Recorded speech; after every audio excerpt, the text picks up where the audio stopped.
the Arizona Cardinals. I do think we're probably going to disagree on this one. Really? All right. So we Very got the curious. Arizona Cardinals, Christian. It's time to talk about them. This team, you know what? I'm curious what you think because you just said we're going to disagree on this team. So I'll let you start us out, Christian. What do you think about the Cardinals?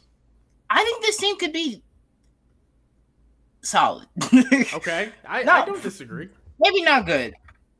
Maybe not great to good, but I think this team can be solid.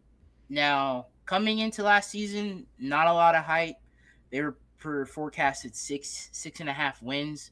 I mean, the biggest thing was Kyler Murray played all 17 games, and that was like hallelujah because he hasn't done that since 2020.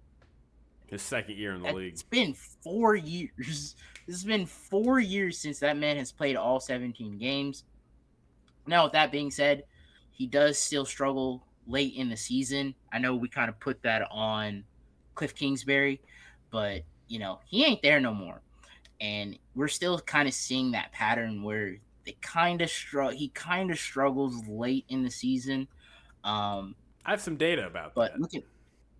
Looking at their schedule, that first half, not that bad. Not playing a lot of playoff teams in that first half. They do have a week 8 bye. They're playing San Fran on the road, and then they have Green Bay, and then week 8. After the week 8 bye, they play the Cowboys. Even though they play them on the they do. Kyler Murray is, I think, undefeated in Jerry World, and then he has beaten up the Cowboys in that stadium.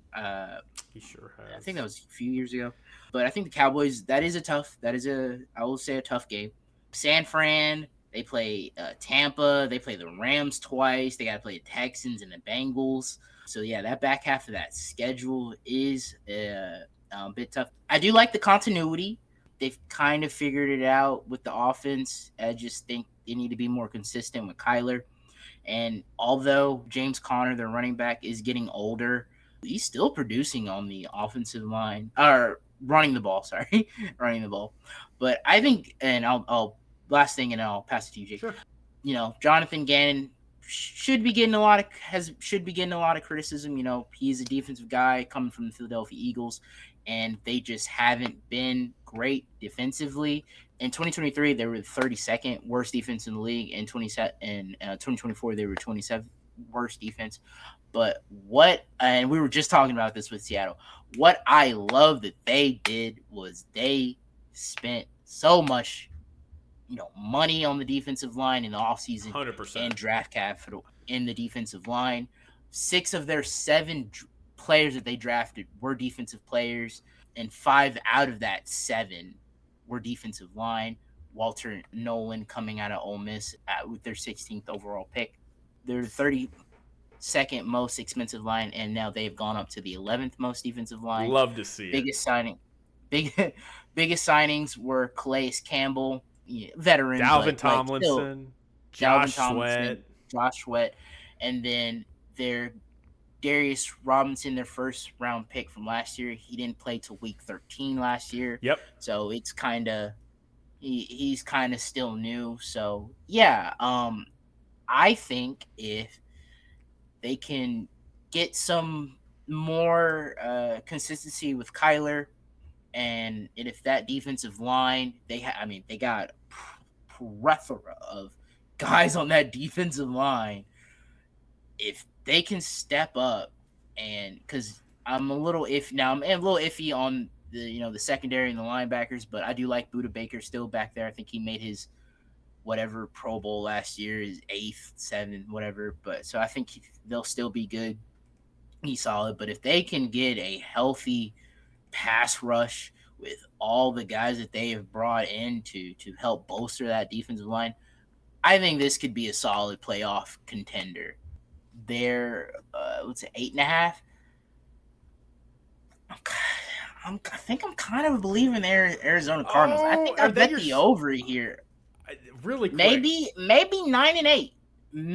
Really quick. I forgot to mention this at the top, but we're doing sleeper picks this year. And the way I Oh wanted to yes, do it was when we talk about your sleeper pick, that's when you go, this is my sleeper pick. Are you saying the Cardinals are your NFC sleeper pick? they they have the potential to Okay. be. I Okay. mean, it's Dang. Okay. You really like the I'm Cardinals really this year. putting in a lot of I'm putting the reading over the sharp list and all the things that they did with their defensive line. I mean, hey, that's how you can you were just saying you build that offensive defensive line, you can get 8 wins, 8.5. So they need to hit 9. I think they could. It's gonna be tough, like I said, with the second half, but that's I'll let you go, Jake. But yeah, I think yeah. Yeah, I mean you it's like you were reading off my notes a little bit because I had a whole thing I was going to do about their defensive line. I totally agree Oh, with my you. I bad, mean, man. no, My no, bad. that's I'm glad That you was said my it. biggest I'm talk. That glad was you my said it. biggest No, talking point. I ain't got to say everything, like we can split. But I'm glad you highlighted it because I do think it is like the most important takeaway for this team. I mean, Dalvin Tomlinson, Calais Campbell, Josh Sweat, Walter Nolan currently injured right now in training camp, but he expect him to probably play. Darius Robinson, their first rounder from last year, is back. So, I mean, they have some real depth on this defensive line. And I actually do like their secondary. Garrett Williams had a little bit of a breakout year last year. PFF has him at third. I think that's a little high, but I think nevertheless, like he's trending upwards. And then they have spent the past 2 seasons they have invested second round picks at corners. Will Johnson out of Michigan this year. They got Max Milton last year. Yeah, rookie. Obviously, they got that one guy back there. I can't remember his name. It's like Buda Baker or something. He's pretty good. He's pretty good. Yeah. So I mean, the weak part with this defense is their linebackers. Their linebackers are not good. Yeah. They made an signing with Akeem Davis Gaither. They have Mac Wilson, who is trending to be the Mike. But outside of that, like their linebackers leave a lot to be desired. That's kind of the weak point of this team. But offensively, I really am sad that we are now at this point. But the question is, can Kyler Murray just get it done? Yeah. And I like Kyler Murray. I have a question for you. Yeah, go ahead. If you're Arizona Cardinals, well, I guess front office, but as a fan too, if you were a fan of the team, do you regret that signing? Signing Kyler? No, I don't. You don't regret it? No, I think this year will be. I still stand. This will be a deciding factor for me. I was a big proponent of that signing because if you're the Packers, right, you don't feel like you got to be desperate with quarterback play. You've hit on Brett Favre, you've hit on Aaron Rodgers. I have very mixed feelings about Jordan Love, but nevertheless, you don't feel like you have to be desperate. If you're the Cardinals, you're desperate for quarterback play. The only good quarterback you've really had in your history that's like brought you real success was Kurt Warner. And that was not your guy. You picked up Kurt Warner off the street when he was an old vet. So, when you're looking at Kyler Murray and you're like, yeah, could Kyler be better? Would I like to have somebody better than probably the 16th best quarterback in the NFL? Yes, but hey, he's exciting to watch. He can win some games, and he is the best quarterback any Cardinals fan has seen in their lifetime that they have drafted. So, in that context, I'm just like, yeah, you would like to have a better quarterback, but it kind of is what it is. No, but to me, yeah, I mean, I think this question is going to come down to if Kyler Murray can get it done. I mean, you look at their team. Trey Benson, James Conner, Trey McBride, who is probably an elite level tight end at this point. They have obviously Marvin Harrison Jr. on the outside.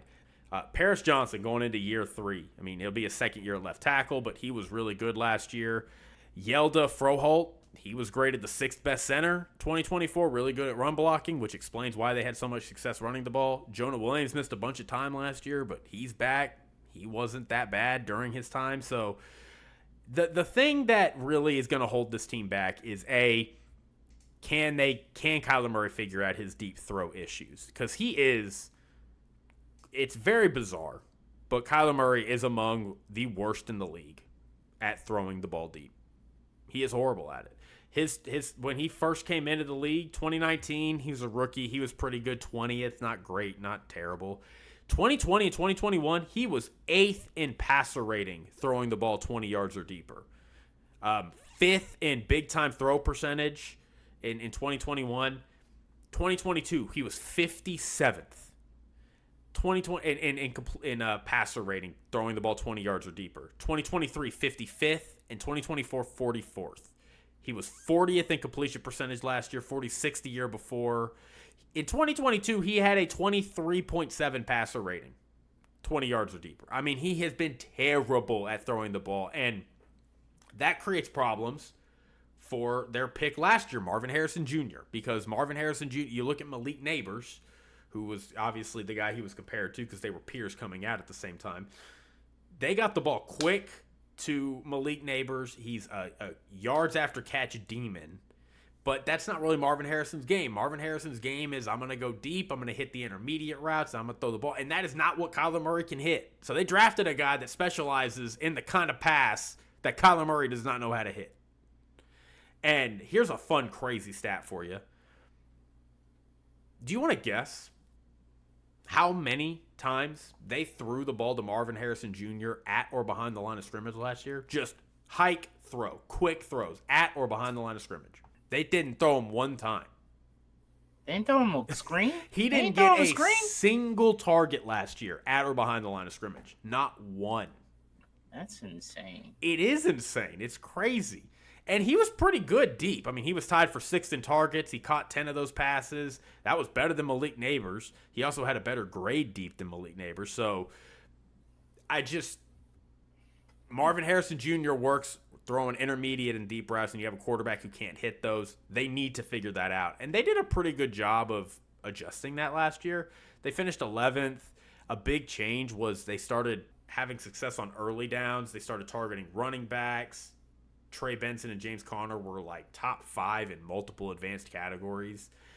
Did not translate to Marvin Harrison Jr., obviously, but I think Drew Petzing. Oh, yeah, go ahead. Oh, I was going to say, to that point, I would say maybe just with a year under their belt, maybe getting a little bit more comfortable should help with that. But yeah, no, that's ridiculous. You got to throw him some screen. Like, throw him some easy stuff, yeah. Get him going. Get him in the offense. You draft him 4th overall. Like, come on. And, of course, you already kind of said it, but I'm going to go deeper into it. Kyler Murray down the stretch is bad. He's bad. They were 6-4 going into their last 7 games last year. Yeah, I forgot about it. They were number 1 in the NFC, or in the NFC West, sorry. And they were number 1. Like, hey, can the Cardinals do it? And then after that bye, L. I mean, and they played Seattle twice, which Seattle not a bad team last year. Yeah, they played some Patriots, not great quarterbacks, the Panthers, the Rams. Who you go? Well, the Rams were good. They blew out the Rams earlier that year. Early week 2, they blew out the Rams. The Vikings, who obviously the Vikings were really good, and then they ended the season with the 49ers, who the 49ers were not good last year, and they went 2-5 in that stretch.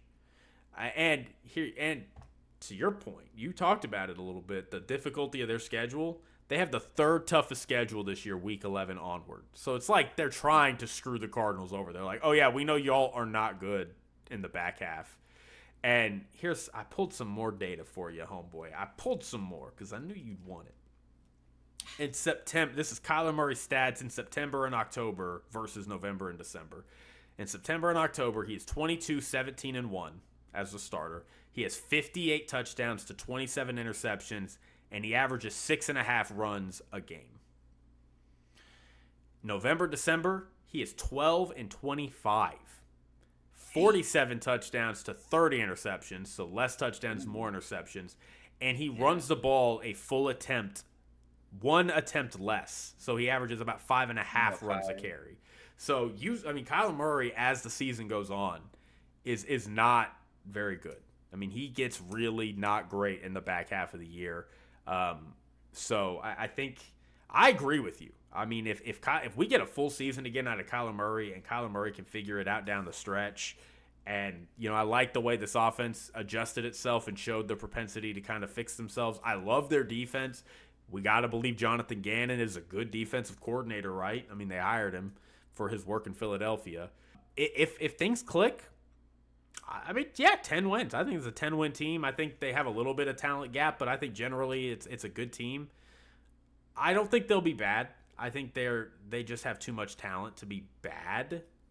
Like they have some good guys. Their defense is solid, as we've said. I feel like this 8.5 over under is like perfect.